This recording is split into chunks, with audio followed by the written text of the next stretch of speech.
Assalamualaikum warahmatullahi wabarakatuh.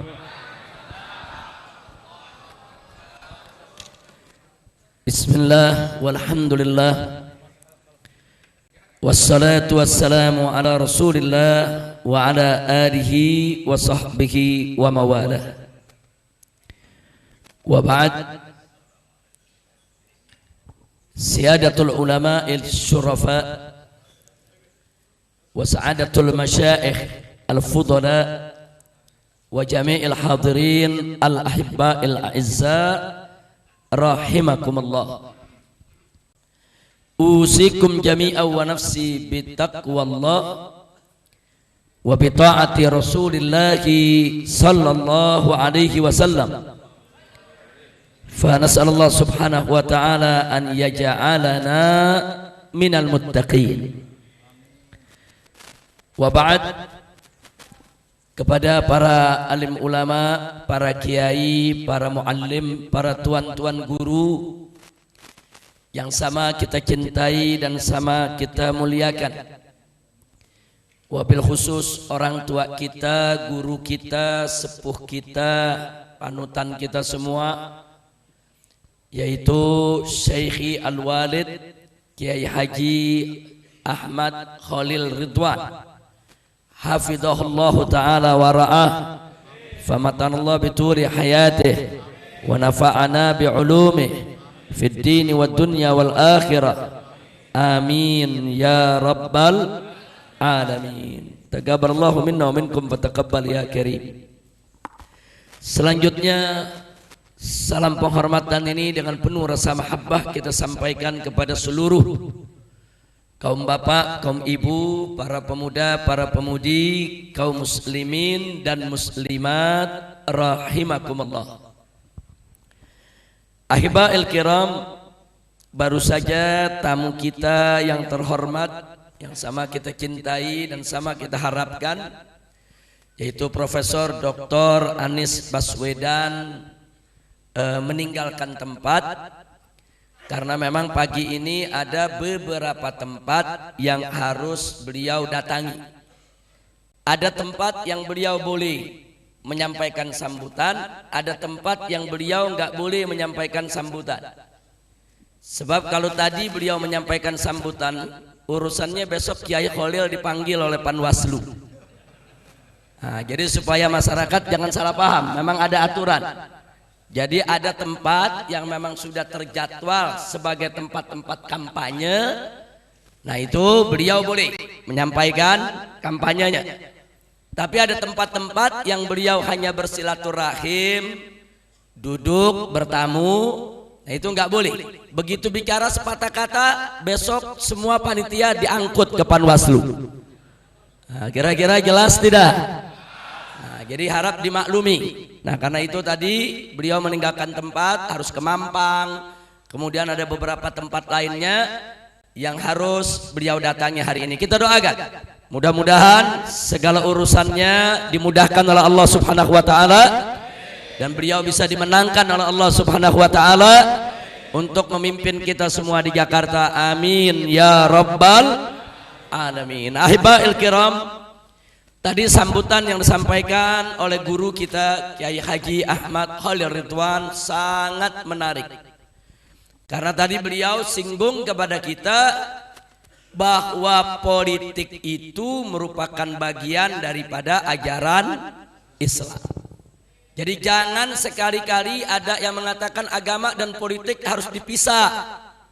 Ada yang mengatakan bahwa urusan agama nggak boleh dibawa-bawa dalam urusan negara. Nah itu pemikiran semacam itu merupakan pemikiran sekuler. Dalam bahasa Arabnya disebut al-ilmaniyah. Makna daripada al-ilmaniyah adalah fasluddin anid daulah, yaitu memisahkan agama dari urusan negara. Nah karena itu di sini saya ingin ingatkan, Allah subhanahu wa ta'ala menyatakan dalam Al-Quranul Karim kepada Nabi kita Sayyiduna Muhammad sallallahu alaihi wasallam dan untuk kita semua, di mana Allah nyatakan faqala ta'ala al-yawma akmaltu lakum dinakum, al-yauma akmaltu lakum dinakum. Jadi tegas Allah nyatakan al-yauma akmaltu lakum dinakum. Hari ini hai Nabi, hari ini hai Rasul, hari ini ya Muhammad, akmaltu lakum dinakum, telah aku sempurnakan bagi kamu sekalian agamamu. Jadi ayat ini merupakan syahadatun ilahiyah.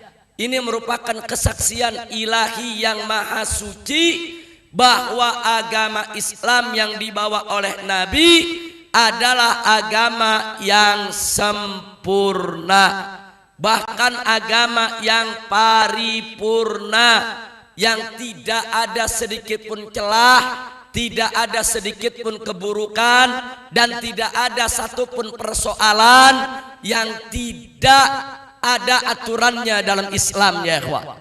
Jadi mulai dari persoalan ibadat sampai persoalan muamalat, dan dalam muamalat mulai dari persoalan rumah tangga, warisan, sampai kepada persoalan bagaimana cara bertetangga, bermasyarakat, bernegara, berbangsa, semuanya lengkap ada dalam ajaran Islam yang dibawa oleh Nabi Muhammad sallallahu alaihi wasallam. Sampai para sahabat pernah mengatakan radhiyallahu taala anhum, mereka pernah mengatakan qad allamana Rasul sallallahu alaihi wasallam kulla syai'in hatta al-khara'a. Jadi apa kata para sahabat? Mereka mengatakan qad allamana Rasulullah, Rasulullah itu telah mengajarkan kami kulla syai'in, tentang segala sesuatu, hatta al-khara'a, sampai kepada urusan al-khara'. Al-khara' itu urusan kotoran, urusan jamban, saudara. Jadi kalau sahabat mengatakan kami telah diajarkan oleh Nabi tentang segala sesuatu, sampai urusan jamban kami juga diajarkan. Maksudnya urusan jamban diajarkan sebagaimana kita ketahui bahwa dalam Islam ini ada seperangkat aturan bagaimana kita bermuamalah dengan jamban. Bagaimana cara masuk ke WC, bagaimana cara keluar dari WC, kaki mana yang didahulukan untuk masuk ke WC, kaki mana pada saat didahulukan untuk keluar dari WC, kemudian apa yang kita baca sebelum masuk ke WC, apa juga yang kita baca setelah keluar dari WC, kemudian apa yang boleh kita lakukan di WC dan apa yang nggak boleh kita lakukan di WC. Jadi semua diajarkan oleh Nabi. Artinya di sini para sahabat Nabi mengingatkan kalau urusan jamban saja sampai begitu detail Nabi ajarkan kepada umatnya, apalagi urusan berumah tangga, apalagi urusan berekonomi, apalagi urusan berniaga, apalagi urusan bermasyarakat, apalagi urusan berbangsa dan bernegara, termasuk urusan politik. Tidak ada satupun yang diluputkan oleh Nabi untuk diajarkan kepada umatnya, saudara. Takbir, sallu ala nabi. Nah, jadi saudara, kalau ada ulama bicara politik di masjid, itu bukan politisasi masjid, bukan. Beda politisasi masjid dengan mengajarkan politik di masjid, itu beda. Mengajarkan politik di masjid berarti mengajarkan salah satu bagian dari ajaran Islam. Anda boleh buka kitab fikih yang mana saja, saudara. Di situ ada fikih, di situ ada kitabut thahara, ada kitabus shalah, ada kitabus shaum, ada kitabus zakah, ada kitabul hajj. Dan kalau itu kita teruskan, nanti ada kitabul imamah. Sebagian kitab fikih menyebut kitabul imarah, atau dalam bahasa fikih modern disebut fiqhun nuzum. Itu artinya adalah fikih politik, fikih tata negara, fikih tata pemerintahan. Jadi yang namanya politik itu merupakan salah satu bab daripada pelajaran ilmu fikih, saudara. Jadi nggak mungkin fikih, saudara, politik itu dipisahkan dari Islam. Nggak mungkin, saudara. Jadi kalau ada dalil-dalil tentang sholat kita ambil, tapi dalil-dalil politik kita buang, nggak boleh. Sampai Allah nyatakan dalam Al-Quranul Karim, faqala ta'ala afatu'minuna bi ba'dil kitabi wa takfuruna bi ba'd. Apa engkau ini beriman dengan sebagian isi daripada kitab suci, yang sebagian lagi kau ingkari? Enggak boleh saudara.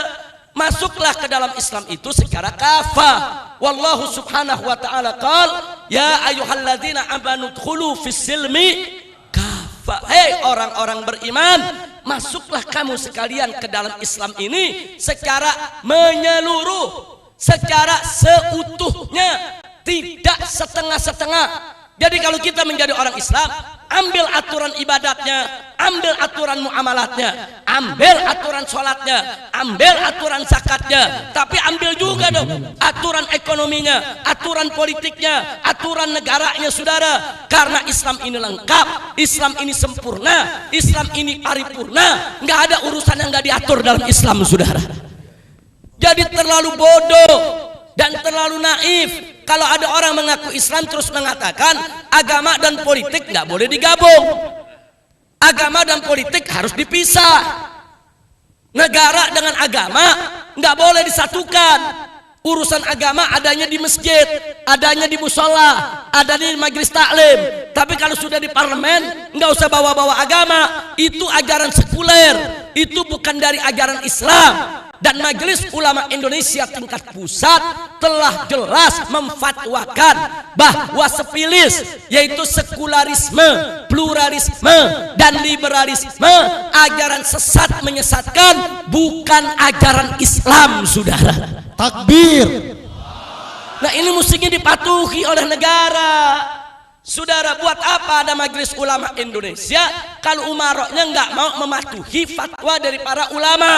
Saudara, jangan nanti mengatakan oh ulama ini berpolitik, oh ulama ini melakukan politisasi. Bukan melakukan politisasi, karena Islam ajaran yang sempurna. Masalah politik ada dalam ajaran Islam, sehingga tidak bisa tidak. Kalau kita bicara Islam, pasti kita akan bicara ibadat, kita akan bicara muamalat. Kalau kita bicara muamalat, bukan hanya kita bicara niaga ekonomi, tapi juga harus bicara tentang politik dan tata negara saudara. Itulah ajaran Islam yang dibawa oleh Nabi Muhammad sallallahu alaihi wasallam. Kira-kira jelas tidak? Jelas tidak? Nah, baik saudara, sekarang kita lanjutkan. Hati-hati dengan propaganda kaum liberal. Propagandanya kedengarannya manis, tapi sebetulnya itu propaganda sadis saudara. Saya kasih contoh. Orang-orang liberal ini bicara di hadapan umat dengan bahasa yang santun, dengan bahasa yang kelihatannya seolah-olah arif dan bijak, bahkan dikemas sedemikian rupa seolah-olah mereka cinta Islam dan cinta ulama saudara. Tapi tujuannya untuk membunuh daripada pemikiran umat Islam yang benar. Saya kasih contoh. Apa mereka bilang? Saudara, yang pertama mereka bilang, saudara-saudaraku, Islam itu agama yang mulia, Islam itu agama yang suci dan bersih. Sedangkan politik itu penuh intrik, politik itu kotor, politik itu jahat. Karena itu ayo kita jaga Islam yang suci dan bersih, jangan sampai masuk ke kobangan yang kotor, busuk, dan jahat. Luar biasa. Saya mau tanya saudara, kalimatnya saudara kelihatannya benar gak? Kelihatannya benar gak? Kelihatannya muji Islam saudara. Kelihatannya muji Islam. Saudara-saudara, Islam itu agama suci, agama bersih. Politik itu kotor. Jangan Islam yang bersih dan suci dibawa ke kobangan yang kotor. Nah, ngomong di depan umat yang ngaji jarang, tuh umat ngangguk-ngangguk. Iya ya, bener juga. Ayo, ada gak yang begitu? Ada gak yang begitu? Saya kasih contoh lagi yang kedua saudara. Apa mereka bilang? Saudara-saudara, cintailah ulama. Ulama itu manusia mulia, dimuliakan oleh Allah. Ulama itu derajatnya tinggi. Dia pakai ayat, Yarfa'illahu alladzina amanu minkum walladzina utul ilma darajat. Nah, ulama itu mulia, ulama itu tinggi, ulama itu harus kita cinta. Sedangkan politik itu jahat, busuk, tempat sampah. Jaga ulama kita, jangan sampai masuk ke tempat sampah, jangan sampai masuk ke kobangan yang kotor dan busuk. Coba lihat ngomongnya kayak bener gak? Ngomongnya kayak bener gak? Saya mau tanya, dia bilang ulama mulia, bener gak? Ulama bagus, bener gak? Ulama harus dijaga, bener gak? Bener, saudara. Nah, kemudian politik kotor, ayo kebanyakan orang bilang bener gak? Iya, politik kotor, politik busuk. Ini namanya propaganda, ini tipuan-tipuan pemikiran, saudara. Dan ini sangat berbahaya. Baik, yang ketiga, boleh nambah. Ini bukan nasi uduk nih, nambah nih. Baik, saudara. Yang ketiga, mari kita lihat apa mereka bilang. Mereka puji syariat Islam. Saudara, syariat Islam itu syariat dunia akhirat. Syariat yang penuh berkah. Syariat yang wajib untuk kita tegakkan. Hukum Islam itu indah. Maka itu dulu di zaman Nabi dan para sahabat, mereka itu adalah umat yang terbaik. Kemudian mereka terapkan itu syariat Islam yang juga terbaik. Makanya mereka menjadi umat yang terbaik. Nah, tapi zaman sekarang umat Islam ini banyak yang lemah iman, banyak yang lemah amalnya. Mereka belum menjadi umat yang terbaik. Terlalu berat kalau mereka harus menerapkan syariat Islam. Jadi sekarang kita harus memperbaiki akhlak umat dulu. Kita perbaiki dulu perilakunya. Nanti kalau perilakunya sudah bagus, akhlaknya sudah mulia, sudah seperti zaman sahabat, baru kita perjuangkan penerapan syariat Islam. Ayo, kelihatannya bener gak? Ayo jujur, kelihatannya bener gak?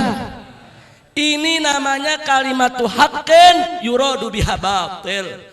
Kalimatnya dikemas seolah-olah itu kalimat hak, kalimat mulia, tapi tujuannya batil. Tujuannya ingin menjauhkan umat daripada perjuangan penerapan syariat Islam, saudara. Luar biasa. Ini jebakan-jebakan pemikiran. Ini tipuan-tipuan pemikiran, saudara.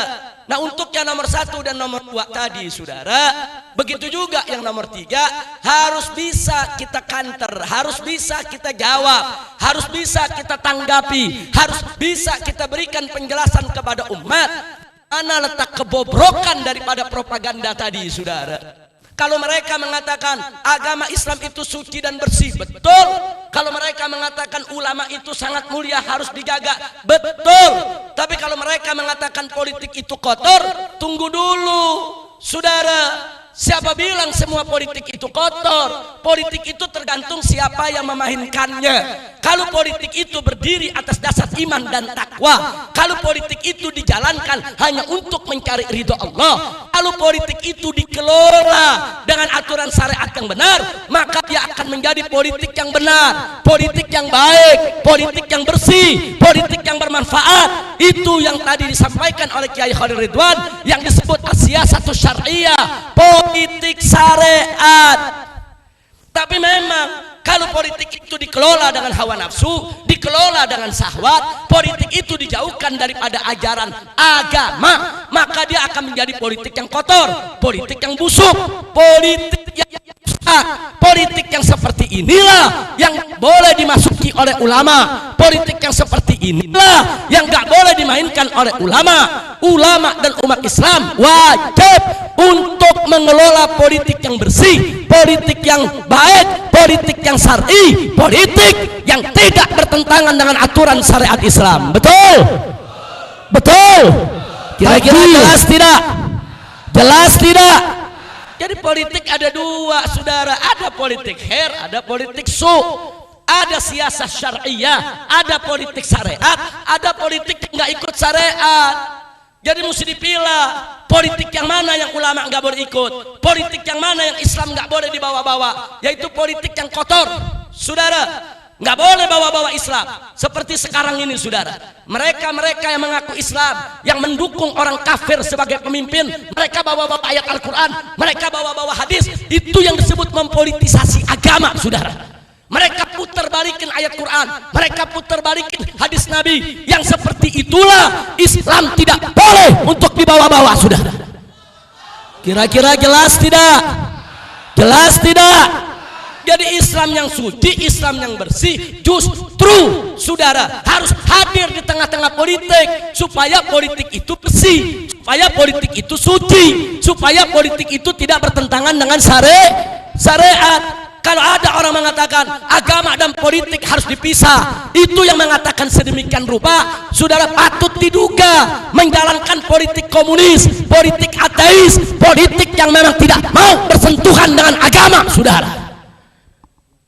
Makanya hati-hati, saudara. Kira-kira jelas tidak? Jelas tidak? Nah, sekarang kalau kita bicara ulama mulia, ulama dimuliakan Allah. Betul, betul, saudara. Ulama-ulama khair, ulama-ulama yang istiqomah, mereka dimuliakan Allah dan wajib untuk kita cintai serta kita ikuti, saudara. Oh, tapi kan politik kotor. Bagaimana kalau ulama terjun ke sana? Politik yang mana? Justru ulama itu wajib membersihkan politik yang kotor. Ulama itu wajib, saudara, untuk membersihkan ruang-ruang politik dimanapun dia hidup, saudara, agar tidak dikotori oleh manusia-manusia busuk yang suka memanipulasi hujah dan korupsi dalil untuk menyesatkan umat Islam, saudara. Kira-kira jelas tidak? Jelas tidak? Ayo saya mau tanya semua, Islam suci tidak? Islam bersih tidak? Jadi kalau politik, saudara, diwarnai dengan Islam, maka menjadi politik yang politik yang kalau begitu Islam perlu hadir tidak di ruang politik? Perlu hadir tidak? Wajib hadir tidak? Nah, begitu juga ulama mulia tidak? Ulama di sisi Allah bagus tidak? Nah, kalau begitu ulama terjun ke politik, saudara, wajib tidak ulama membersihkan politik? Wajib tidak ulama menjaga politik? Itu yang mesti kita pahami, bukan ulama yang gak dikasih berpolitik. Dan maaf, kadang-kadang dari tokoh agamanya, baik dari kalangan habaib maupun kiai, terpengaruh dengan propaganda mereka. Kadang-kadang di majelis-majelis mengatakan, sudah ini majelis taklim, jangan bicara politik. Banyak yang bicara begitu, saudara. Ini keluar dari mulut kiai. Saya tanya, banyak tidak? Banyak tidak? Nah, apakah si kiai liberal? Bukan. Si kiai bukan liberal, cuman si kiai menjadi korban dari propaganda liberal. Karena dia tidak paham politik, dia tidak ngerti politik, dia punya perasaan takut yang begitu besar terhadap politik di sekelilingnya yang selama ini begitu kotor, begitu jahat, sehingga saudara, dia ingin jauhkan majelisnya daripada politik. Itu cara yang tidak betul. Cara yang betul, kalau dia tidak mau berpolitik nggak apa-apa, itu hak dia. Dia tidak mau ikut politik praktis, itu hak dia. Tapi jangan menghapus politik dari ajaran Islam, saudara. Jangan menghapus politik dari pengajaran kepada umat, saudara. Nggak boleh. Kalau itu dilakukan oleh para kiai dan para habaib kita, sadar atau tidak sadar, mereka telah ikut memuluskan, melancarkan jalan kaum liberal untuk menjauhkan Islam dan ulama dari urusan politik, saudara. Na'udzubillah min. Nah, baik, saudara. Nah, sekarang yang berikutnya, kalau mereka katakan, ya tapi kan dulu di zaman Nabi dan para sahabat mereka orang-orang mulia. Kalau syariat Islam diterapkan, ya cocok. Syariatnya mulia, masyarakatnya juga bagus. Tapi zaman sekarang, masyarakatnya banyak rusak, masyarakatnya banyak lemah iman, masyarakatnya banyak melakukan kemungkaran. Berat dong kalau mereka menerapkan syariat Islam. Saudara, kalau ingin bicara seperti itu, kita tengok dulu. Pertanyaannya, apa betul dulu para sahabat, kalau orang Betawi bilang, ujuk-ujuk jadi umat yang baik? Enggak, saudara. Semua ada proses. Sayyidina Umar Ibn Khattab radhiyallahu ta'ala anhu, sebelum masuk Islam, saudara, penyembah berhala. Sebelum masuk Islam, mengubur hidup putri kandungnya sendiri. Saudara, apa Sayyidina Umar begitu lahir sudah mulia? Apa begitu lahir sudah jadi umat yang terbaik? Begitu juga Sayyidina Abu Bakar Siddiq, Utsman ibn Affan, Ali ibn Abi Thalib radhiyallahu taala anhum. Mereka belum baik sebelum mengenal Islam, saudara. Mereka menjadi baik setelah mereka mengenal Islam, dan mereka semakin baik setelah mereka mengamalkan Islam, dan kebaikan mereka makin sempurna manakala syariat Islam mereka tegakkan dalam kehidupan mereka sehari-hari, sampai dipuji oleh Allah dalam Al-Qur'an. Faqala ta'ala kuntum khaira ummatin ukhrijat linnas ta'muruna bil ma'rufi wa tanhauna 'anil munkar. Kalian ini, hei para sahabat Nabi, adalah umat yang terbaik yang dikeluarkan oleh Allah untuk umat manusia. Kenapa umat yang terbaik? Ta'muruna bil ma'rufi wa tanhauna 'anil munkar. Karena kamu sekalian menyerukan kepada kebajikan dan mencegah daripada kemunkaran. Jadi kenapa sahabat menjadi umat yang terbaik? Karena mereka mencegah, yaitu daripada kemunkaran. Karena mereka menyerukan kebaikan. Karena mereka melakukan amar ma'ruf nahi munkar. Tidak sekonyong-konyong mereka menjadi umat yang baik. Sudah. Begitu juga kita. Kalau saat ini saudara kita masih banyak di tengah kita merajalela kemunkaran, merajalela kemaksiatan, masih banyak umat Islam yang tidak menegakkan sholat dan seterusnya, saudara. Justru kenapa? Karena kita meninggalkan syariat Islam. Saudara, dengan menegakkan syariat Islam, mereka kita giring supaya enggak ninggalin sholat, supaya enggak ninggalin puasa, supaya enggak ninggalin zakat. Suka atau tidak suka, wajib mereka sholat. Suka atau tidak suka, wajib mereka puasa. Rela atau tidak, wajib mereka untuk membayar zakat. Saudara, digiring mereka untuk menjalankan syariat sehingga ke depan mereka bisa menjadi umat yang terbaik. Saudara, bagaimana mereka bisa menjadi umat yang terbaik kalau syariat tidak ditegakkan? Bagaimana mereka bisa menjadi umat yang terbaik kalau amar ma'ruf nahi munkar tidak dijalankan? Bagaimana mereka bisa menjadi umat yang terbaik seperti kondisi daripada sahabat Nabi kalau saat ini mereka dijauhkan daripada penerapan syariat Islam? Saudara, jadi perbaikan akhlak umat dengan penerapan syariat Islam wajib jalan secara simultan, saudara. Jadi jangan ada cerita kita betulin dulu akhlaknya, nanti kalau udah betul semua baru terapin syariat Islam. Nah kalau nggak betul-betul nggak jalan-jalan untuk syariat, saudara. Kira-kira jelas tidak?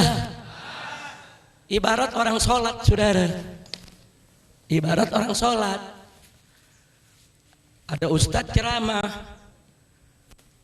maksudnya ustadz bagus buat dorong anak muda supaya sholat dengan ikhlas.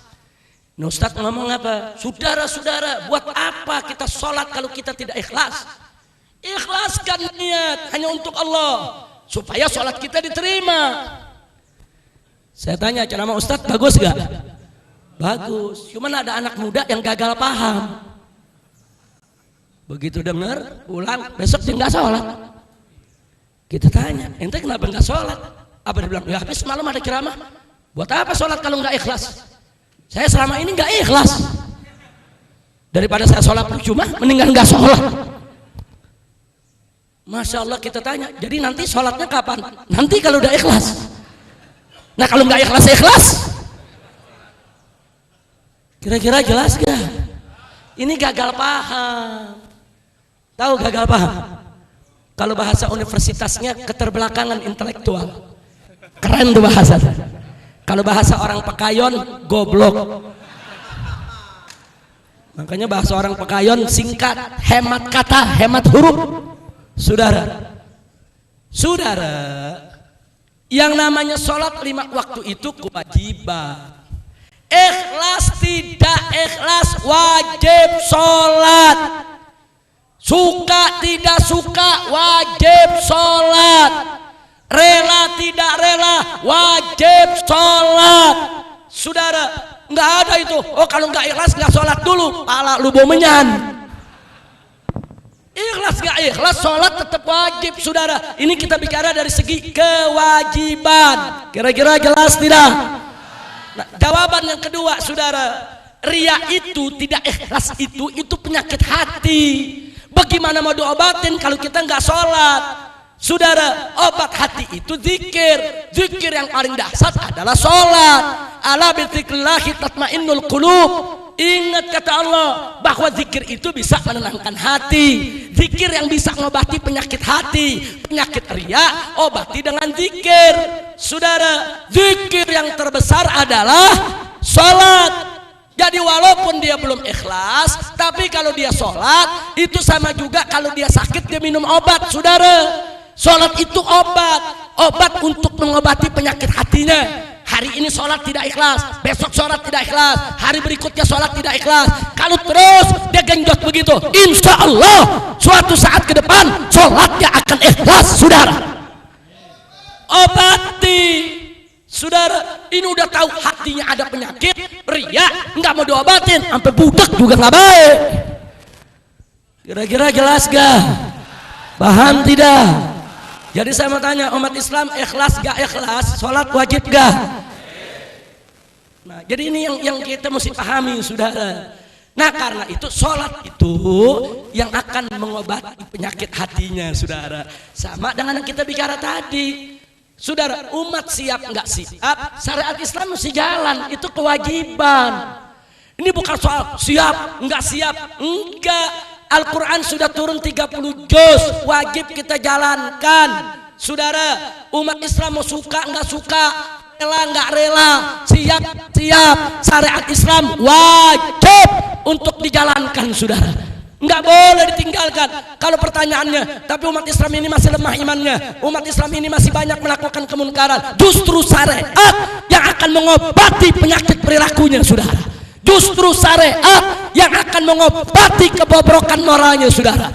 Justru syariat yang akan memperbaiki jalan hidupnya, saudara. Takbir. Kira-kira jelas tidak? Nah, jadi kalau umat udah rusak malah nggak menerapkan syariat, itu sama juga dia sakit nggak diobatin. Obati dengan penerapan syariat, saudara. Nah, inilah propaganda liberal yang harus kita luruskan. Kira-kira jelas tidak? Paham semua? Betul? Alhamdulillah. Biasanya kalau masih uduk belum masuk masih kurang paham. Masya Allah, yang belakang nyaut ada beb, ada. Cuman nggak tahu nih pekayon nasi uduknya KW1 KW2 nih. Nah, kalau KW1 sampai asar nggak basi. Kalau KW2 jam 9 juga udah basi. Masya Allah. Lanjut. Jadi saya mau tanya semua, Islam itu sempurna tidak? Ayo jawab yang kompak. Islam sempurna tidak? Islam lengkap tidak? Ada ajaran sholat dalam Islam, ada ajaran ibadat, ada ajaran muamalat, ada ajaran puasa, ada ajaran ekonomi, ada ajaran politik. Betul? Yakin? Takbir. Terus ada yang nanya, Habib, apa sih tujuan propaganda liberal seperti itu? Tujuannya mudah ditebak, saudara. Kalau Islam dan ulama dijauhkan daripada politik, maksudnya supaya yang main politik para bajingan saja, supaya ulama nggak ikut-ikutan. Saudara, mereka yang mau main di sana. Nah, kalau gitu saya tanya, jahat gak tujuannya? Nah, sekarang kita tanya, kalau ulama nggak boleh main politik, kiai nggak boleh main politik, ulama sama kiai nggak boleh terjun ke politik, terus yang boleh siapa? Bangsat, koruptor, bajingan, penjahat. Mereka yang boleh masuk dalam politik, justru mereka yang merusak daripada tatanan kenegaraan kita. Betul? Betul? Takbir. Justru yang mesti dilarang masuk ke dunia politik adalah para koruptor, para bajingan, para penjahat. Saudara, orang-orang yang tidak ngerti agama, orang yang tidak tahu Islam, haram mereka terjun ke dalam politik, saudara. Haram. Mereka yang tidak ngerti politik, mereka yang tidak beriman dan bertakwa kepada Allah, haram terjun ke dalam dunia politik. Kenapa? Karena mereka akan merusak syariat, merusak negara, merusak bangsa, saudara, dan akan merugikan rakyat secara keseluruhan. Jangan dibulak-balik. Justru yang mesti masuk ke dunia politik orang yang beriman, orang yang bertakwa, orang yang ngerti hukum, orang yang tahu mana yang halal, mana yang haram, orang yang berakhlakul karimah, yang tidak sembarangan untuk melakukan maksiat, saudara. Jadi umat Islam mesti tegas, jangan dibolak-balik, saudara. Kira-kira jelas tidak? Jelas tidak? Nah sekarang kita bayangkan, saudara, terlepas dari perdebatan kita soal demokrasi, saya nggak mau berdebat soal demokrasi itu halal atau haram, togut atau bukan togut, saudara. Ini sekarang kita bicara real fakta politik yang ada depan mata kita saat ini, saudara. Apa fakta politik yang ada saat ini? 5 tahun sekali rakyat memilih wakil-wakilnya untuk duduk di DPR. 5 tahun sekali rakyat, saudara, diajak untuk memilih siapa yang harus jadi gubernur, siapa yang jadi bupati, siapa yang jadi presiden, saudara. Nah sekarang mari kita lihat, kalau rakyat umat Islam ini tidak diajarkan berpolitik, akhirnya kursi-kursi parlemen tersebut jatuh kepada para tangan bajingan, tangan penjahat, tangan mereka yang anti-Islam. Dan apa yang terjadi, saudara? Begitu mereka duduk di DPR, mereka yang bikin undang-undang. Mereka yang bikin undang-undang, saudara. Kalau yang duduk di sana para bajingan, saudara, maka hukumnya akan mereka buat, undang-undang yang akan mereka buat, undang-undang yang bertentangan dengan syariat Islam. Makanya jangan kaget kalau DPR kita berlomba-lomba bikin undang-undang yang melegalkan minuman keras, melokalisasi tempat pelacuran, saudara. Kenapa? Karena mereka tidak takut kepada Allah. Dan begitu undang-undang tadi disahkan, kita semua, habibnya, kiainya, umatnya diwajibkan untuk mematuhinya, saudara. Nah kalau kita nggak patuhi, kita ditangkap melanggar konstitusi. Masya Allah. Contohnya sekarang kita lihat, saudara. Kita lihat, saudara, sekarang kita umat Islam mayoritas di Indonesia, tapi kita nggak mampu masukkan satu pasal di dalam Undang-Undang Dasar 1945 lewat amandemen bahwa presiden dan wakil presiden Indonesia harus beragama Islam. Nggak mampu kita masukin, sudah. Nggak mampu. Kenapa kita tidak bisa untuk menggelar sidang umum MPR untuk memasukkan pasal tersebut, saudara? Karena kursi kita tidak cukup, karena kursi kita tidak memadai, karena DPR dikuasai oleh mereka yang anti Islam, bukan yang pro syariat Islam, saudara. Nah ntar kalau udah kejadian begini baru marah, wah lu kenapa orang kafir mimpin? Nah kan lu nggak mau politik selama ini. Ini dia, betul, telat mikir. Kira-kira jelas gak? Jelas gak? Ini undang-undang dan negeri kita dibuat oleh DPR. Satu, melalui musyawarah. Kalau musyawarah mentok, voting, pemungutan suara. Nah sekarang, saudara, kalau kita umat Islam tidak terjun ke politik, ulama kiai tidak mau tahu politik, nanti bencong-bencong pada ikut politik. Akhirnya para bencong jadi anggota DPR. Nah begitu sampai di sana, saudara, kursi umat Islam kiai cuma 100 kursi, kursi yang bela bencong 500 kursi. Bikin undang-undang LGBT, laki boleh kawin sama laki, perempuan boleh kawin sama perempuan. Musyawarah kiai sama bencong. Kiai nolak, saudara, haram. Bencong bilang, apa kiai gitu deh. Nah karena deadlock, apa yang dilakukan? Voting, pemungutan suara. Suara kiai 100, yang dukung bencong 500. Siapa yang menang? Ayo jawab, siapa yang menang? Siapa yang menang? Akhirnya undang-undang LGBT diketok palu, saudara.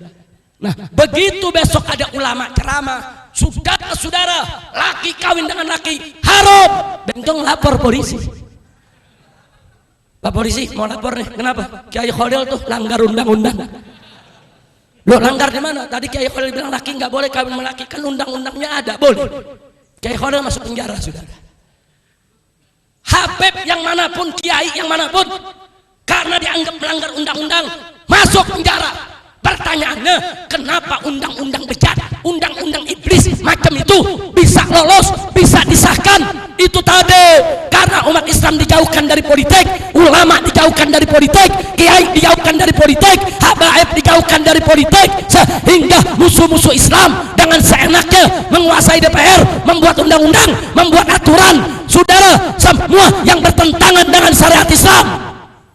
Masya Allah, baru urusan Ahok saja, saudara.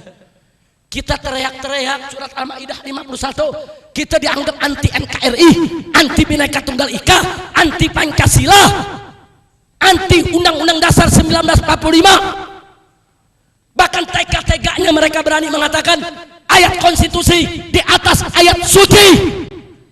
Innalillahi wa inna ilaihi raji'un. Ini bukan fitnah, ini fakta. Saya tanya, itu aksi 212 di Monas, saudara. Umat Islam yang hadir saat itu, apa mereka setuju orang kafir jadi pemimpin umat Islam? Mereka turun untuk membela Al-Maidah 51, betul? Betul? Tapi fitnah apa yang mereka dapat? Mereka dianggap anti NKRI, anti Bhinneka Tunggal Ika, anti UUD 45, saudara. Kenapa ini semua bisa terjadi, saudara? Karena sudah terlalu lama umat Islam lelap dalam tidurnya. Sudah mereka nggak ikut politik, nyalain kiai yang ikut politik. Saudara, ini Kiai Khalil bicara di atas mimbar tadi soal politik. Betul yang beliau katakan, gharib indal kiai. Ini menjadi sesuatu yang gharib, sesuatu yang aneh di lingkungan pesantren, saudara. Padahal apa yang beliau lakukan, yaitulah Islam. Yang beliau sampaikan, yaitulah Islam.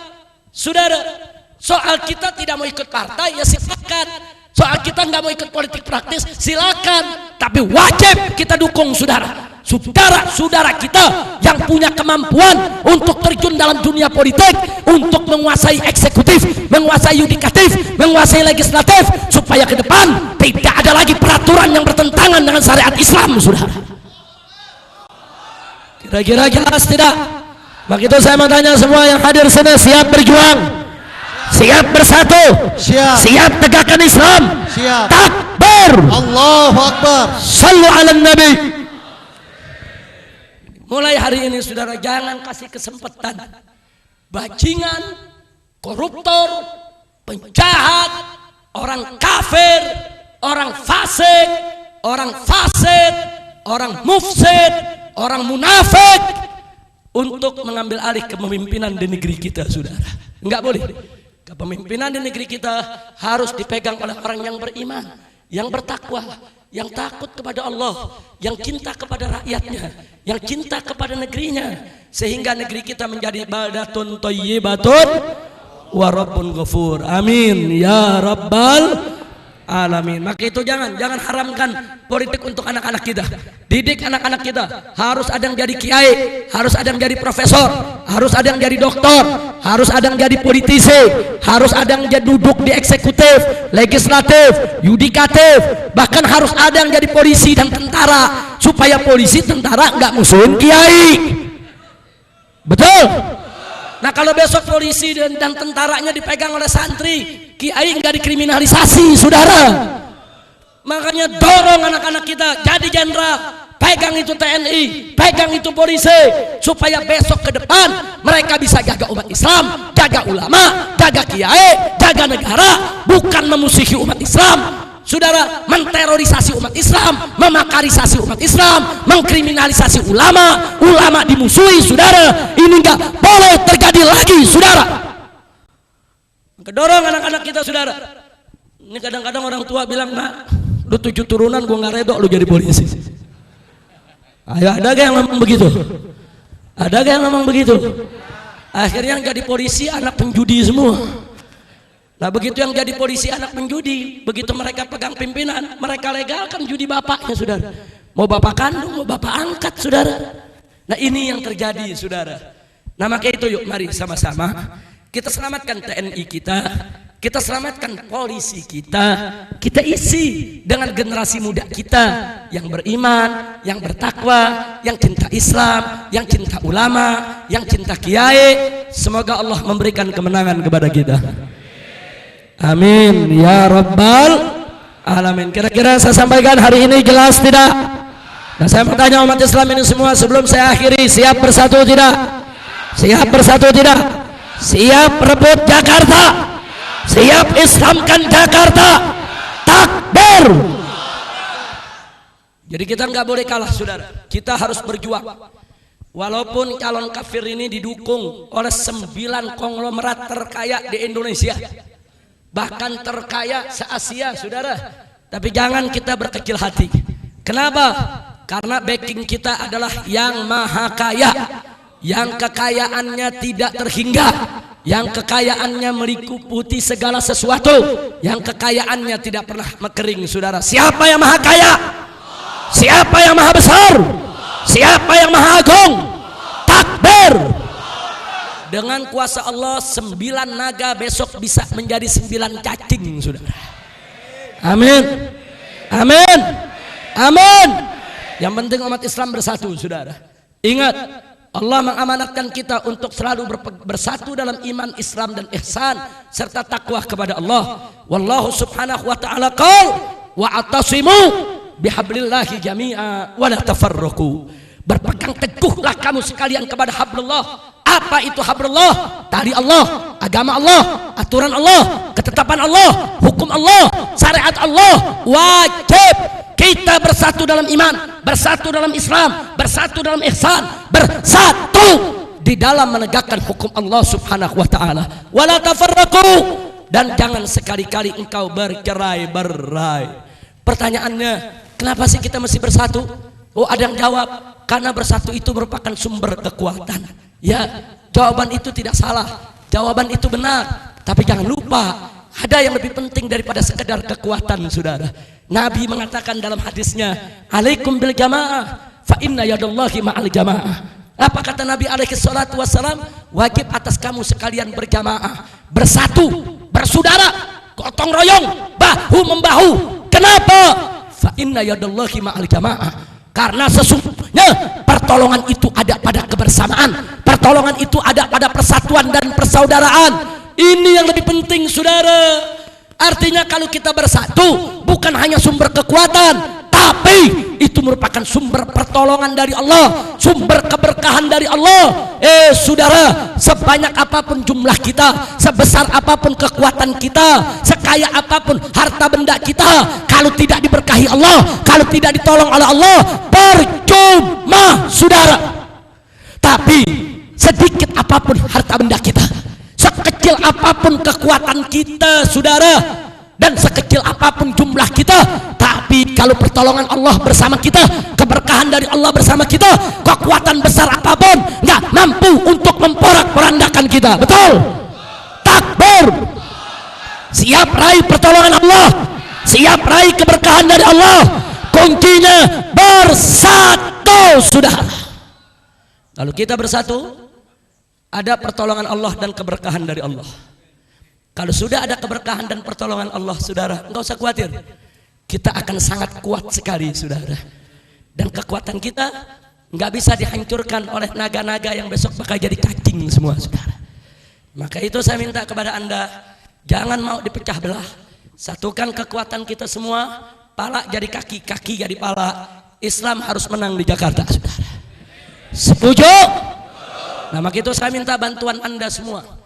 Jangan hanya saya yang teriak, jangan hanya Kiai Khalil yang teriak, jangan hanya Kiai Haji Mahfuz Asirun yang teriak, jangan hanya kiai-kiai yang teriak.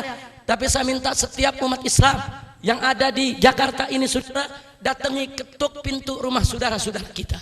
Setelah ketuk pintu rumah mereka, saudara, ajak mereka dialog, dakwahkan mereka, ketuk pintu hati mereka agar mereka mau memenangkan orang Islam, saudara. Jangan cuma kita berteriak di atas mimbar atau di tablik. Tablik macam ini yang hadir 99% adalah yang sejalan dengan kita. Yang nggak sejalan nggak mau, saudara, untuk hadir, saudara.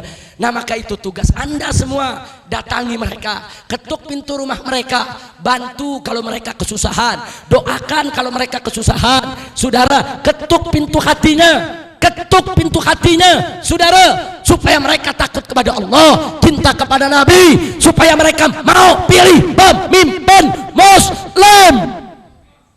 Maka itu saya mau semua, siap berjuang tidak? Siap berjuang tidak? Belajar dari jamaah tablik, saudara. Jamaah tablik ini sedang kerjasama dengan kita, saudara. Saat ini mereka sudah turun puluhan ribu di Jakarta. Mereka mengetuk pintu satu persatu rumah orang, saudara, door to door, saudara. Tapi ini bukan hanya tugas jamaah tabligh, tugas kita semua umat Islam. Saat ini NU-nya, Muhammadiyahnya, jamaah tabligh-nya, Persisnya, alhamdulillah semua bersatu, saudara.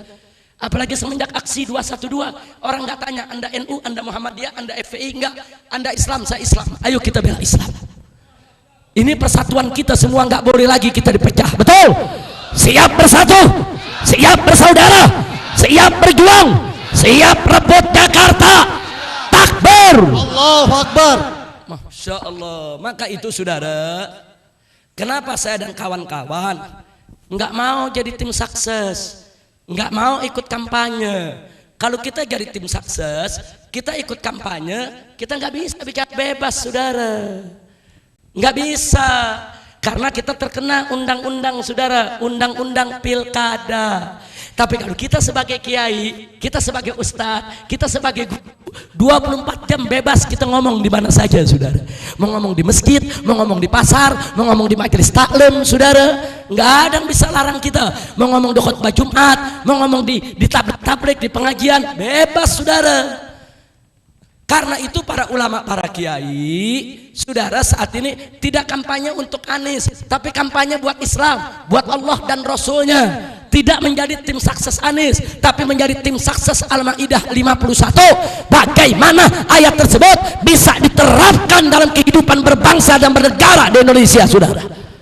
Begitu saya mau tanya, siap bela Al-Maidah 51? Siap terapkan Al-Maidah 51? Siap memilih pemimpin Muslim? Takbir. Allahu Akbar. Jangan mau ditakut-takutin. Ini ada ibu-ibu ditakutin. Weh, ini kalau si kafir nggak menang, KJP-nya hilang, BPJS-nya dihapus. Ada gak yang ngomong begitu? Ada yang ngomong begitu? RT RW jadi ujung tombak penyogokan. Saudara, ada oknum-oknum RT RW bagi-bagi duit buat warganya untuk pilih orang kafir. Ada gak? Ada gak? Ada apa banyak?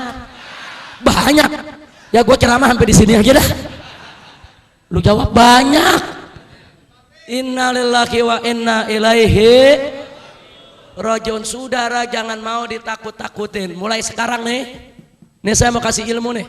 Sebelum kita makan nasi uduk. Mau ilmu gak nih? Betul? Nah, tolong kalau kita digoda oleh godaan setan dan iblis, pakai ilmu masa bodoh. Ilmu apa? Ilmu apa? Ilmu apa? Kalau orang Banten bilang sabodo teuing. Kalau orang Jawa Timur bilang preketek. Bukan ketek Betawi. Kira-kira jelas gak? Baik, bisa dipraktekin gak? Bisa praktekin nih hari? Betul?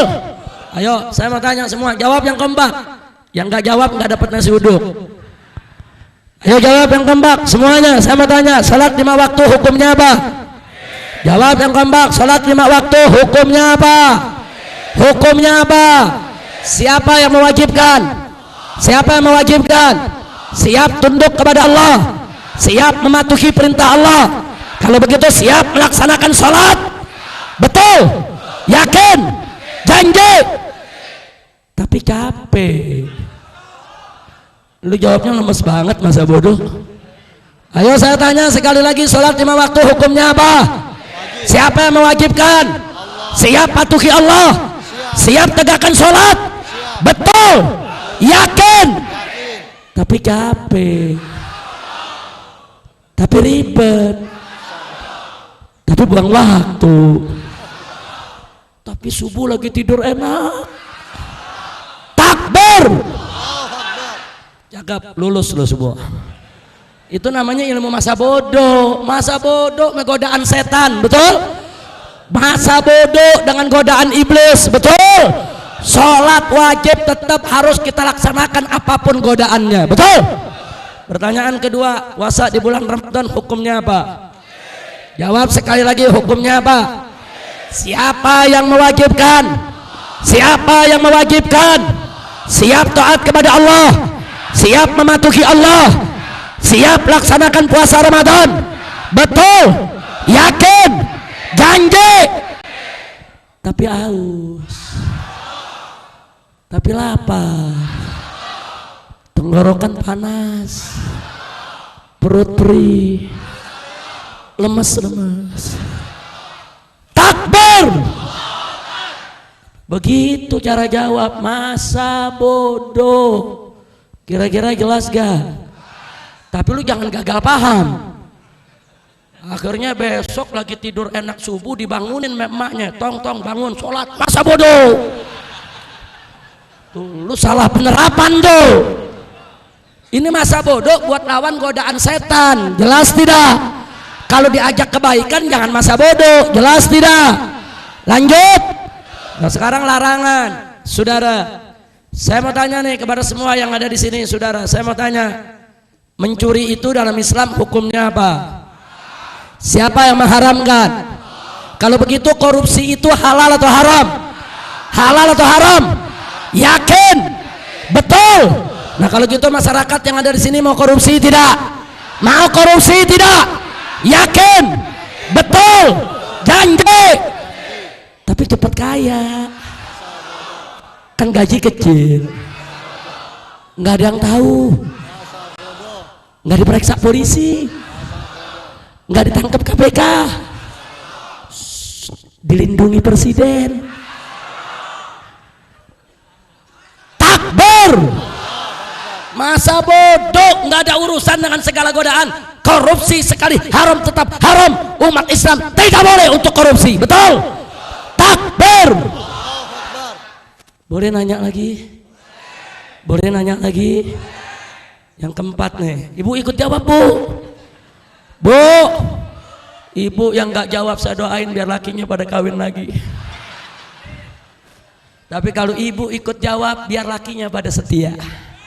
Amin ya rabbal alamin. Ayo saya mau tanya nih semua.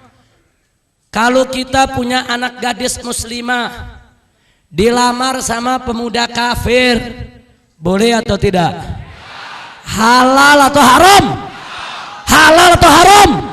Siapa yang mengharamkan? Siapa yang mengharamkan? Siap ikut Allah? Siap taat kepada Allah? Jadi kalau anda punya anak gadis muslimah dilamar oleh orang kafir, saya mau tanya sekali lagi, halal atau haram? Terima atau tolak? Yakin? Betul?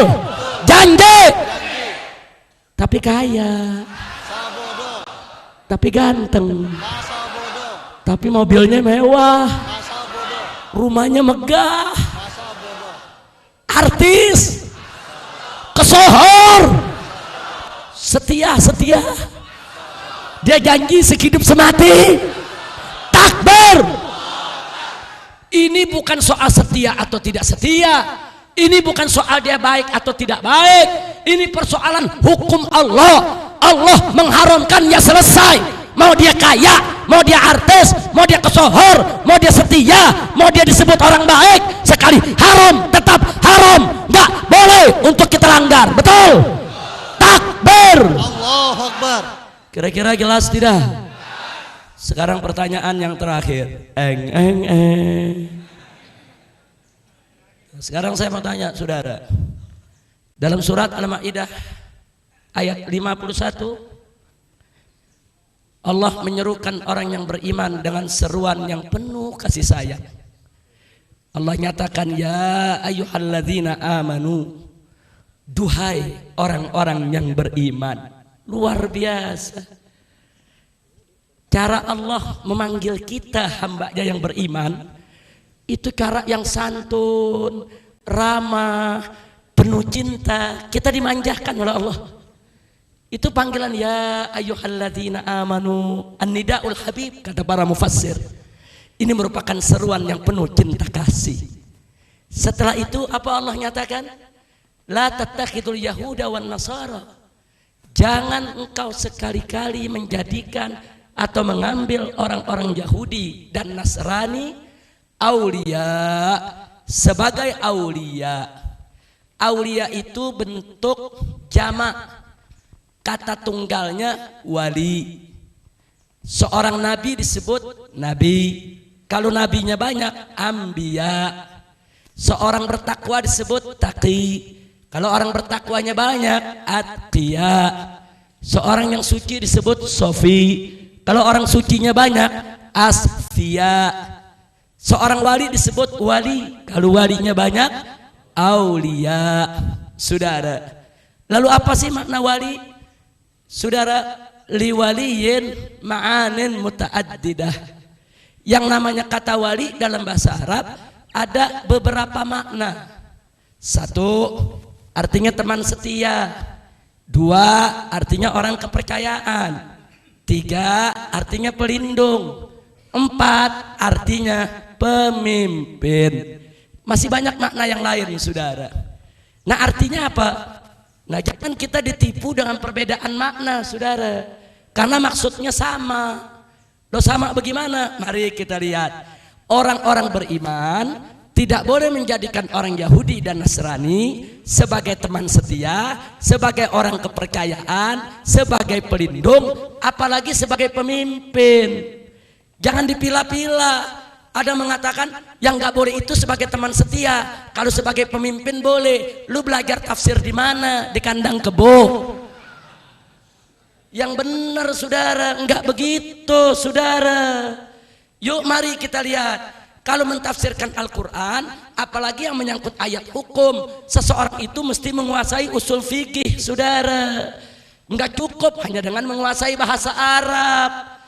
Jadi saudara, kalau orang Yahudi Nasrani enggak boleh kita jadikan teman setia, apalagi pemimpin. Loh, kenapa? Setiap teman setia belum tentu pemimpin. Setiap pemimpin wajib menjadi teman setia bagi rakyatnya, saudara. Jadi perhatikan itu baik-baik. Kalau teman setia aja nggak boleh, apalagi pemimpin. Kira-kira paham tidak? Yang kedua, orang kepercayaan. Kalau orang kepercayaan aja nggak boleh, saudara, Yahudi Nasrani dijadikan orang kepercayaan, nggak boleh.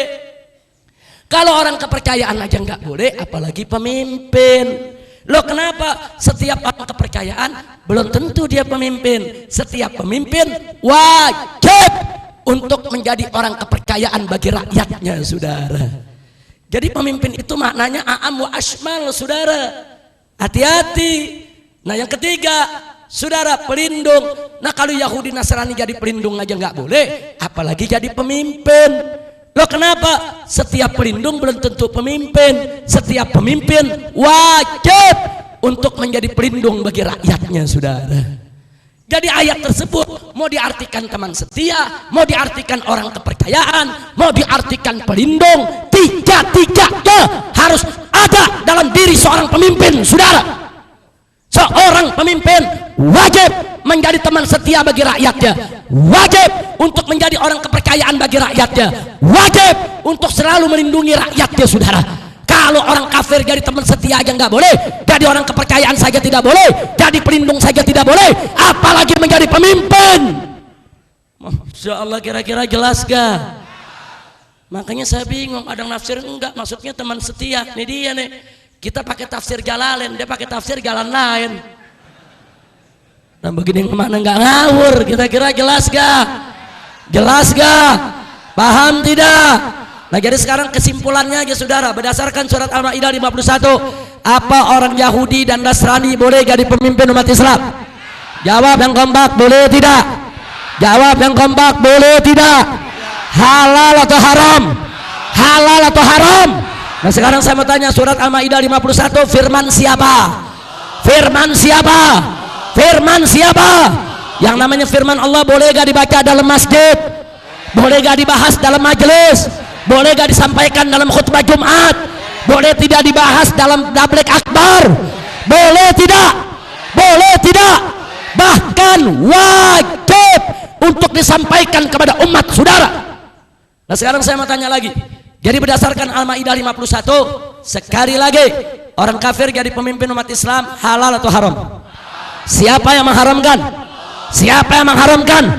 Siap taat kepada Allah, siap tunduk kepada Allah. Betul? Yakin? Kalau begitu, saudara, kalau besok saat kita memilih pemimpin, apa boleh pemimpin orang kafir kita pilih? Boleh tidak? Saya mau tanya, pilih atau tidak? Pilih atau tidak? Yakin? Betul? Sumpah? Janji? Tapi katanya jujur, tapi katanya pinter, tapi katanya bersih, tapi mau dinaikin umroh,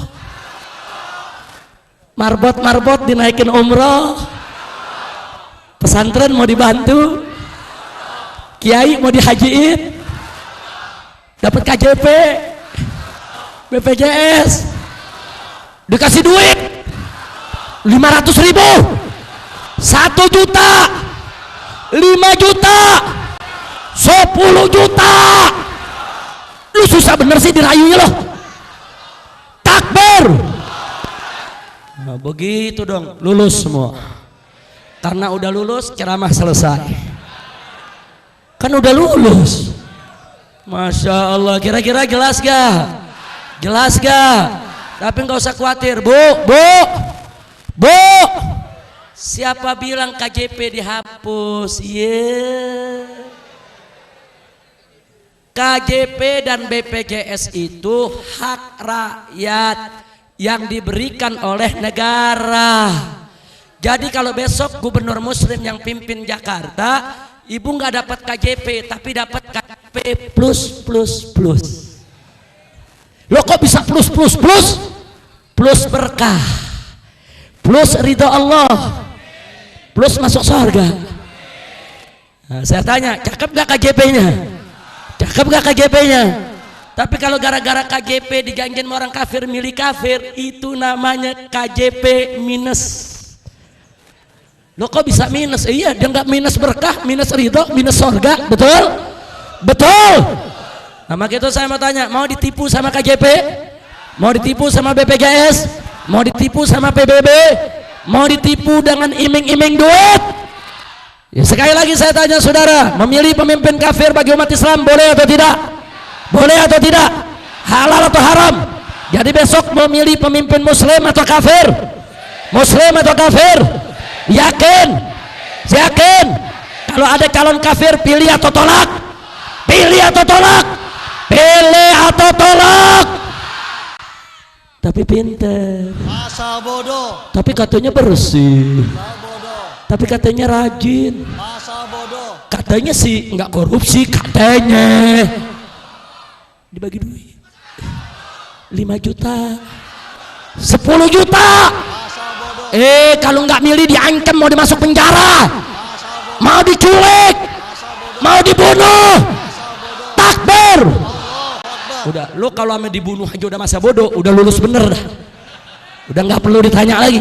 Orang kalau udah siap dibunuh, saudara, apalagi di penjara, betul? Orang kalau udah siap dibunuh, ya mau disogok, iya, unyil. Tunjukkan umat Islam nggak mempan untuk disogok, betul? Jadi kalau sekarang tuh mereka yang punya duit, para pemodal 9 naga konglomerat terkaya di Indonesia sombong dengan modal uang yang mereka punya, saudara, jangan kita takut menghadapi mereka, saudara. Mereka boleh dibela oleh jajaran eksekutif, yudikatif, legislatif, saudara. Silakan mereka dibela oleh aparat, tapi jangan khawatir, kita bersama habaib dan ulama akan dibela oleh Allah. Dan kalau kita ridho, ikhlas ridho Allah, saudara, Allah akan menangkan kita semua. Allah janji dalam Al-Quranul Karim, saudara, intan surullah yang surga. Kalau kamu sekalian menangkan Allah, membela agama Allah, niscaya pasti Allah akan memenangkan kamu sekalian. Ini janji Allah. Ini janji Allah. Ini janji Allah. Saya tanya, percaya tidak dengan janji Allah? Apa Allah berdusta? Apa Allah berbohong? Yakin percaya kepada Allah? Siapa yang maha besar? Siapa maha suci? Siapa maha agung? Siapa maha benar? Takbir. Enggak, kita enggak bakal kalah, saudara. Asal kita kompak, ikhlas karena ridho Allah, besok insya Allah kita menang 80%. Amin ya rabbal alamin. Tapi ingat syarat tadi saya minta, tiap orang semua berjuang. Setuju tidak? Mulai dari hari ini semua berjuang. Setuju tidak?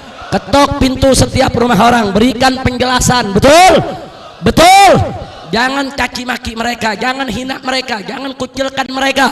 Mungkin selama ini mereka tidak tahu hukum, saudara. Ketok pintu rumahnya, didik, ajarkan, ajak, saudara. Habis kita ketuk pintu rumah, kita ketuk pintu hatinya.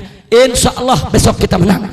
Tunjukkan, saudara, umat Islam bersatu, nggak bisa dikalahkan oleh 9 naga, nggak bisa dikalahkan oleh kina-kina kafir dari konglomerat di Indonesia, nggak bisa kita dikalahkan oleh kekuatan manapun juga, betul? Siap bersatu, siap bersaudara, siap berjuang bersama.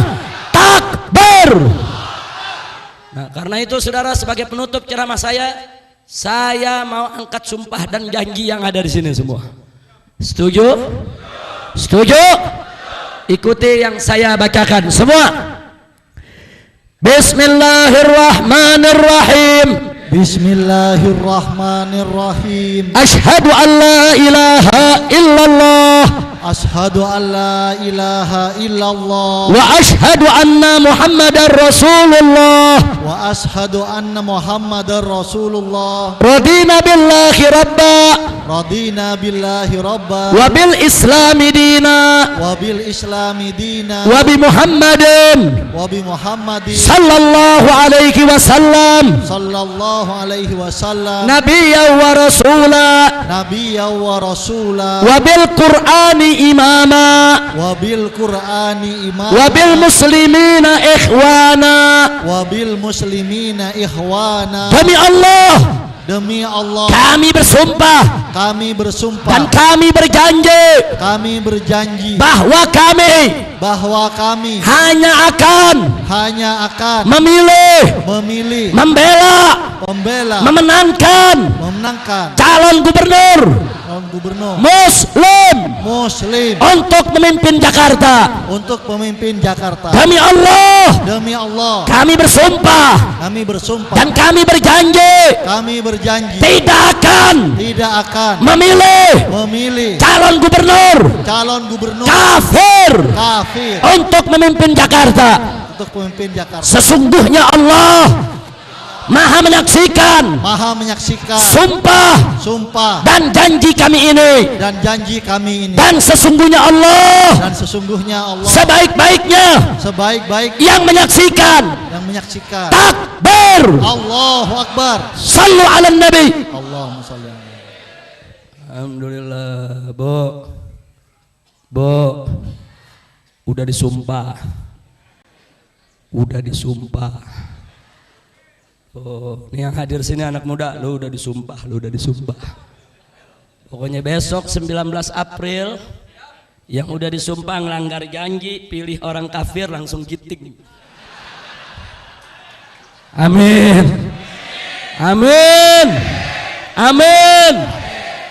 Ada yang langsung disamber geledek. Amin. Ada yang langsung modar di tempat. Sampai petugasnya bingung, kok nggak keluar deh. Amin. Ya Rabbal Alamin. Ada yang protes saya, Habib Rizik mendoakan kejelekan untuk yang memilih orang kafir. Apa jawabnya? Pinter loh. Ya, tapi sekarang sebelum kita akhiri kan kita mesti baca doa dulu, betul? Boleh baca doa? Siap baca doa? Aminin rame-rame. Ayo kita baca doa, saudara. Tapi sebelum saya baca doa, saya mau kasih tahu dulu doa Nabi nih. Nabi pernah baca doa. Apa kata Nabi? Allahumma man waliya min amri ummati syai'an fasyaqqa alaihim fashkuk alaih. Wa man waliya min amri ummati syai'an farafiqa bihim farfuq bihi. Ini doa Nabi, saudara. Apa kata Nabi? Ya Allah, barang siapa yang kau berikan kuasa untuk mengurus aku punya umat, menentukan nasib aku punya umat, kemudian dia bikin susah aku punya umat, faskuk alaih, bikin susah dia, ya Allah. Ini doa Nabi, saudara. Sebaliknya kata Nabi, ya Allah, barang siapa yang kau berikan kuasa untuk mengurus aku punya umat, urusan mereka, dan mereka permudah urusan aku punya umat, berlaku baik, berlaku santun dan lembut, apa kata Allah? Farfuq bihi, maka perlakukan dia dengan lembut, perlakukan dengan baik, perlakukan dengan santun. Amin ya Rabbal. Ingat, begitu Anda masuk kotak TPS, saudara, saat itu Allah memberikan kuasa kepada Anda, Allah berikan amanat kepada Anda. Untuk siapa suara Anda diberikan? Begitu Anda berikan untuk orang Islam, berarti Anda memberikan jalan kepada si Muslim untuk menjadi pemimpin yang akan mengayomi umat Islam. Berarti Anda memudahkan urusan umat Islam. Maka Anda termasuk dalam doa Nabi, farfuq bihi ya Rabb, perlakukan dia dengan baik ya Allah. Tapi manakala Anda masuk ke dalam TPS, kemudian naudzubillah min dzalik, Anda pilih orang kafir, berarti Anda telah menyerahkan urusan umat Islam ke tangan orang kafir. Yang Allah tidak pernah izinkan itu, saudara. Sehingga seorang kafir ini Anda berikan jalan untuk ke depan ngerjai umat Islam. Saudara, merusak umat Islam, melanggar aturan syariat, berarti saudara, Anda sudah menyalahgunakan amanat kuasa yang Allah berikan kepada Anda, saudara, untuk menyulitkan umat Islam. Maka berarti orang tersebut masuk dalam sumpahnya Nabi, faskuk alaih, bikin susah dia punya hidup, ya Allah. Masya Allah, ini hadis, saudara. Ada doa, ada nyumpahin, saudara. Nah, sekarang saya mau ajak doa dulu, boleh? Boleh? Ya Allah, barang siapa di antara kami umat Islam ini, ya Allah, Amin. semua orang-orang Islam yang ada di Jakarta ini, ya Allah, Amin. yang memilih pemimpin muslim, Amin. yang memudahkan jalan bagi umat Islam untuk memimpin Jakarta, Amin. permudahlah jalan hidupnya, Amin. murahkan rizkinya, Amin. berkahi nafkahnya, Amin. lancarkan pekerjaannya, Amin. mudahkan kesulitannya, Amin. mudahkan kesulitannya, Amin. lapangkan kesempitannya, Amin. harmoniskan rumah tangganya, Amin. sembuhkan penyakitnya, Amin. karuniakan anak keturunan yang solehin dan solehat, Amin. bahagia dari dunia dan akhirat, Amin. dan segala hajatnya digabulkan ya Rabb. Amin ya Rabbal alamin. Itu doa. Boleh nyumpahin? Nyumpahin sekarang, saudara. Ayo rame-rame, aminin. Ya Allah, jika ada di antara umat Islam Amin. yang ada di Jakarta ini, Amin. yang sudah dinasehati ulama, Amin. sudah dikasih tahu ulama, Amin. agar jangan memilih pemimpin kafir, Amin. tapi dia tetap bandel, ya Allah. Amin. Dia tetap ngotot, ya Allah. Amin. Bukan karena dia tidak tahu, ya Allah, Amin. tapi dia ingin melawan Engkau. Amin. Dia ingin melawan daripada fatwa ulamanya, ya Allah. Amin. Dia sengaja memilih orang kafir sebagai pemimpin. Amin. Dia ingin bikin susah daripada hamba-hambamu, ya Allah. Amin. Maka bikin susah hidupnya, Amin. seretkan rezekinya, Amin. jangan berkahi nafkahnya, Amin. jangan sembuhkan penyakitnya, Amin. biar dapat penyakit yang belum ada obatnya, Amin. biar susah jalan hidupnya, Amin. biar dipecat dari tempat kerjaannya, Amin. biar ditinggal lari bininya, biar lakinya kawin lagi, biar anak-anaknya ngelawan sama dia, biar hidupnya tidak bahagia, nggak dapat anak keturunan yang solihin dan solehat, hidupnya hancur-hancuran, nggak ada berkah, susah tiap hari, sedih tiap hari, gundah gulana tiap hari, kecuali kalau dia bertaubat kepada Engkau, ya Allah. Amin ya Rabbal alamin. Bu, ada yang nanya ibu-ibu, Beb gimana kemarin terlanjur milih, Beb? Ya sudah, mafat-afat, yang udah lewat biar dia lewat. Pintu taubat selalu terbuka, betul? Jadi kalau taubat, menyesal, akui kesalahan, besok perbaiki kesalahan. Untung masih ada kesempatan. Perbaiki kesalahan, insya Allah dosanya diampuni. Nah, doa yang tadi insya Allah sumpahan yang tadi nggak kena tuh. Nah, mudah-mudahan nggak kena. Kalau dia toh, makanya kan terakhirnya kan dibilang kalau dia toh. Nah, sekarang maka itu saya tanya nih sekali lagi nih, semuanya di Pekayon siap menangkan Islam, siap rebut Islam, Siap. takbir. Allahu Akbar. Alhamdulillah. Ini kalau saya ceramah begini, Kiai Khalil nggak boleh dipanggil Panwaslu. Saya bukan tim sukses, saya bukan jurkam, saya bukan orang partai, saya ustadz kampung. Nggak ada pasalnya ustadz kampung bicara ayat masuk penjara. Iya. Nah, maka itu saya tanya semua di sini umat Islam, siap kompak, siap bersatu. Nah, saya minta umat Islam semua bersatu. Kalau ada spanduk-spanduk baliho-baliho ulama atau baliho-baliho ayat Quran atau baliho-baliho tabligh akbar atau baliho-baliho yang menyuruhkan umat untuk menerapkan surat Al-Maidah 51 untuk memilih gubernur muslim, kalau ada yang turunkan, bangkit lawan siapa saja menurunkannya, saudara. Takbir. Siap lawan, siap lawan, siap lawan. Siap. nanti ditangkap Habib, nanti dianiaya Habib, nanti diperkarain Habib, nanti dipanggil polisi, nanti diculik. Sabodo ting, nggak ada urusan, betul? Kira-kira jelas tidak? Paham semua? Mudah-mudahan insya Allah di Jakarta umat Islam akan menang. Amin ya rabbal alamin. Nah cuman saya punya pengumuman, kemungkinan besar tanggal 18 April banyak tamu-tamu kaum muslimin dari luar Jakarta akan datang ke Jakarta. Ada jawaranya, ada pendekarnya dari Banten, dari Jawa Barat, rame-rame mau bantuin umat Islam di Jakarta untuk menjaga keamanan 13 TPS di seluruh Jakarta, saudara. Takbir. Setuju tidak? Setuju tidak? Setuju tidak? Nah kenapa Habib harus dijaga? Karena di putaran pertama kita kecolongan, ada Iwan Bopeng datang bawa baju kotak-kotak maksa-maksa di TPS. Ada tidak? Ada tidak?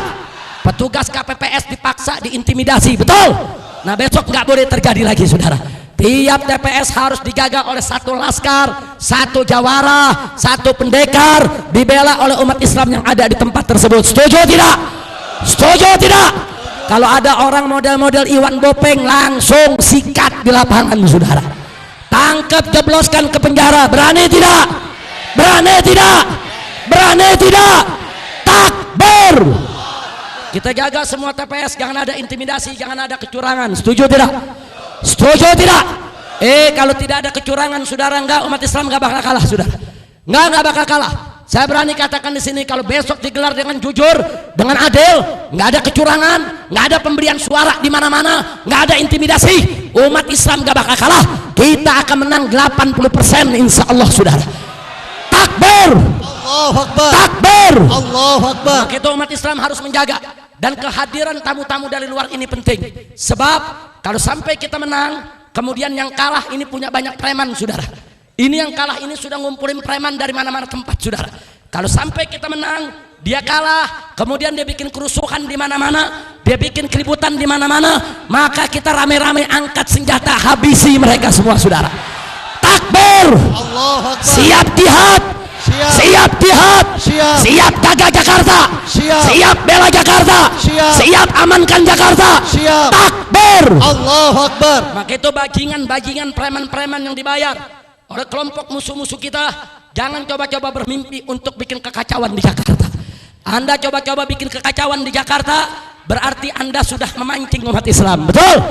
Dan kalau Anda mancing umat Islam bukan tidak terpancing, pancingan-pancingannya ditelan semua sama umat Islam. Takbir. Umat Islam takut tidak? Takut tidak? Ikan bawal buah terong, lu jual gue borong. Nah, maka itu siap jaga Jakarta. Siap jaga Jakarta. Kalau mereka bikin kerusuhan di mana-mana, TNI dan Polri nggak bakal mampu untuk mengamankan Jakarta tanpa bantuan umat Islam. Betul? Betul? Betul? Buktinya kemarin putaran pertama Iwan Bopeng lolos. Kemana TNI? Kemana Polri, saudara?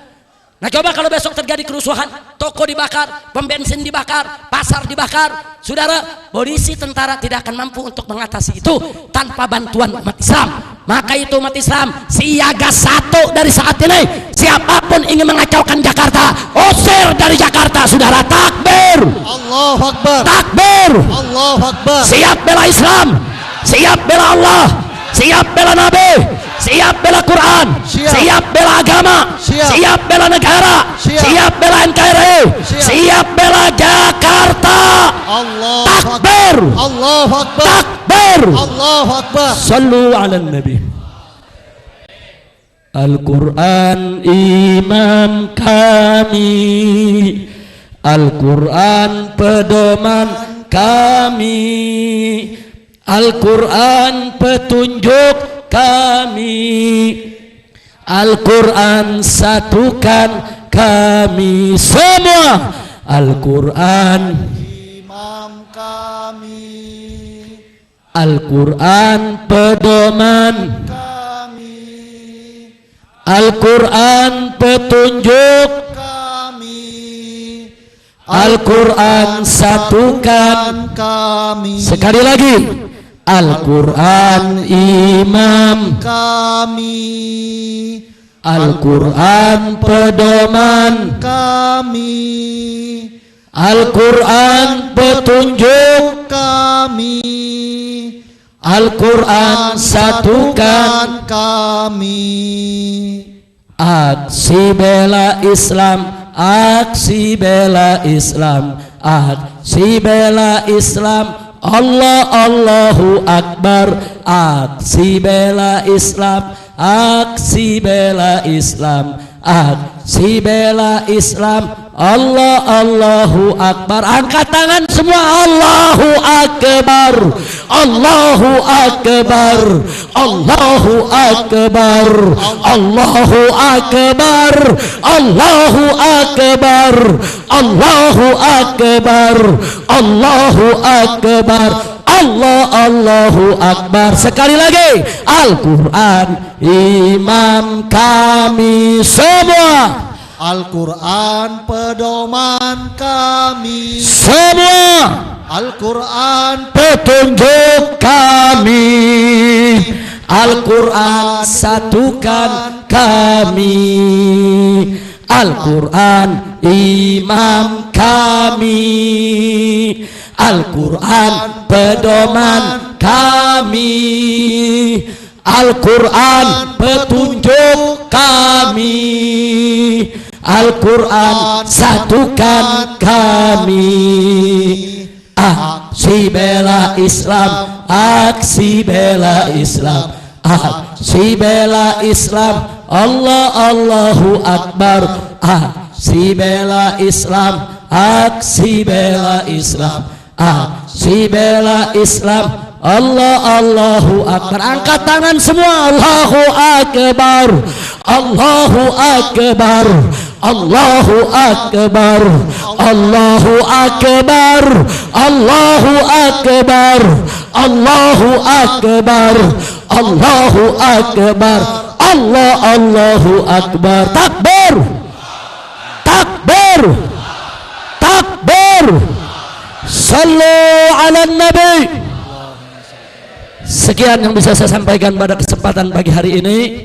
Saya minta maaf kalau saya harus segera meninggalkan tempat, karena tadi sebetulnya ada 3 subuh.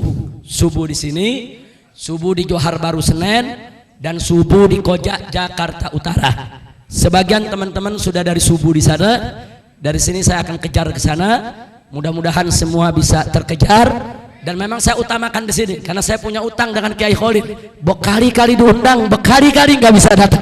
Tapi alhamdulillah ini hari mudah-mudahan kita tebus dosanya sama Kiai Khalid.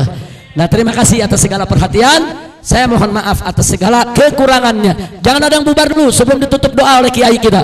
Dari saya sekian. Terima kasih atas segala perhatian. Mohon maaf atas segala kekurangannya, kekhilafan dan kesalahannya. Hadari Allah wa iyyakum ila siratal mustaqim.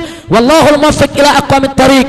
Wassalamualaikum warahmatullahi wabarakatuh. Mohon tidak berdiri. Mohon tidak berdiri.